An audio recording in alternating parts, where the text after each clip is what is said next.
একটি মুজিজা বলে দিচ্ছি। আল্লাহর নবী সাল্লাল্লাহু আলাইহি ওয়াসাল্লাম জুমার দিনে একটি মরা খেজুর গাছের মধ্যে হেলান দিয়ে তিনি খুতবা দিতেন। কিসের মধ্যে? মরা খেজুর গাছ, মরা গাছ, যেটা না, মরা একটি খেজুর গাছের মধ্যে তিনি হেলান দিয়ে জুমার দিন খুতবা দিতেন।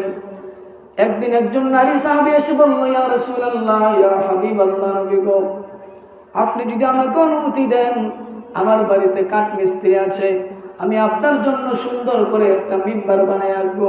সুবহানাল্লাহ বলেন। আমি আপনার জন্য একটা কাঠ দিয়ে সুন্দর করে মিম্বার বানিয়ে নিয়ে আসবো। রাসূল পাক সাল্লাল্লাহু আলাইহি ওয়াসাল্লাম ওই নারী সাহাবীকে অনুমতি দিলেন, ঠিক আছে, তুমি একটা মিম্বার বানিয়ে নিয়ে আসবা। পরের জুমার আগেই ওই নারী সাহাবী একটা মিম্বার বানিয়ে নিয়ে আসলেন। কি নিয়ে আসলেন?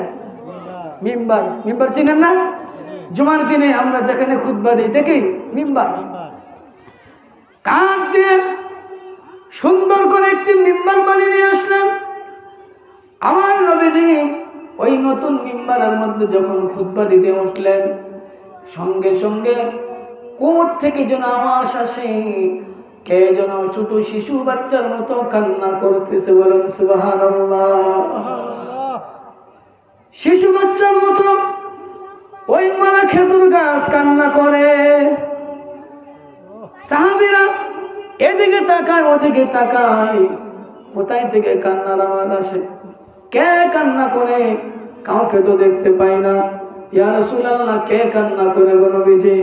নবীজি বললেন, ও সাহাবীরা, তোমাদের মধ্যে কেউ কান্না করে না, কান্না করতেছে আমার এই মরা খেজুর গাছ। সুবহানাল্লাহ বলে।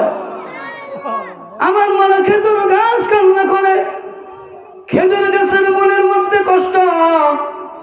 ইয়া রাসূলুল্লাহ, এতদিন পর্যন্ত আপনার পবিত্র পিঠ মোবারক আমার মধ্যে লাগায়া লাগায়া আপনি তো জুমার দিনে খুতবা দিতেন গো নবী, আপনার জন্য নতুন মিম্বার তৈরি করা হলো, আমি বুঝি আর আপনার পিঠের ছোঁয়া পাবো না, আপনি বুঝি আমার মধ্যে আর পিঠ লাগায়া খুতবা দিবেন না গো নবী।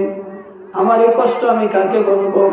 ওই মরা খেজুর গাছ এই দুঃখে ফুফায়া ফুফায়া কান্দে।